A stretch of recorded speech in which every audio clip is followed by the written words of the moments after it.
আটাইলৈকে ইয়াৰ আগতে প্ৰাথমিক পৰ্যায়ৰ শিশুসকলৰ বাবে গণিতৰ এখন ৱৰ্কশ্বিট তৈয়াৰ কৰিছিলোঁ। আজিৰ এই ভিডিঅ'টোত গণিতৰ অন্য এখন ৱৰ্কশ্বিট তৈয়াৰ কৰি লৈছোঁ।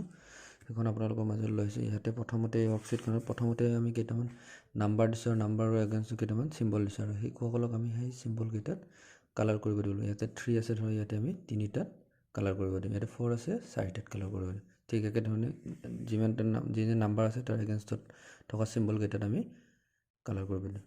ইয়াৰ পিছত আমি কেইটামান ষ্টাৰ চিম্বল দিছোঁ। ইয়াতে ষ্টাৰ চিম্বল কেইটা আছে এইটো কাউণ্ট কৰিব দি সেই অনুযায়ী ইয়াতে ধৰক 3টা আছে এইটো সংখ্যাটো উলিয়াই তাত আমি ৰাউণ্ড চিন দিব দিলোঁ।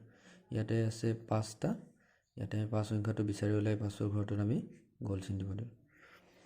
ইয়াৰ পিছত তৈয়াৰ কৰিছিলোঁ যে ইয়াতে ষ্টাৰ কেইটা আছে সেইটো ইয়াতে 2টা আছে ইয়াতে 2টো ক'ত আছে তাক আমি মেটচ কৰিব দিব পাৰোঁ। ইয়াতে 2টা আছে 2টা লগ লগালে ইয়াতে 4টা আছে 4টা জোৰা লগাই দিলে।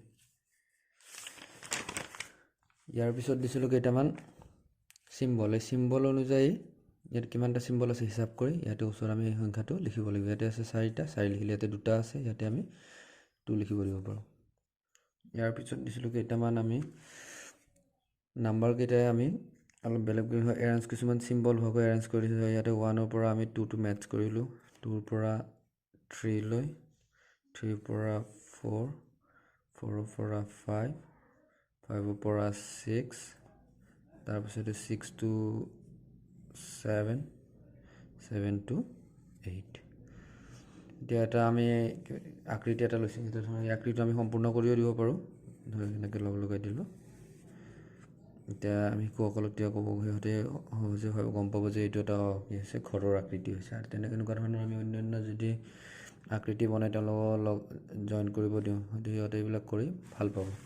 শেষত আৰু এটা দিছোঁ যে ইয়াতে আমি কেইটামান নাম্বাৰ লিখি দিছোঁ। এইকেইটাক আমি কি ক্ৰমত সজাবলৈ দিওঁ। ইয়াতে আছে কি 1 আছে 3 আছে 2 আছে 4 আছে 5 ইয়াতে নম্বৰকেইটা মানে বেলেগ বেলেগ স্থানত আছে চিৰিয়েল নাই এতিয়া সিহঁতক আমি সজাব দিব পাৰোঁ যে 1 2 3 4 5।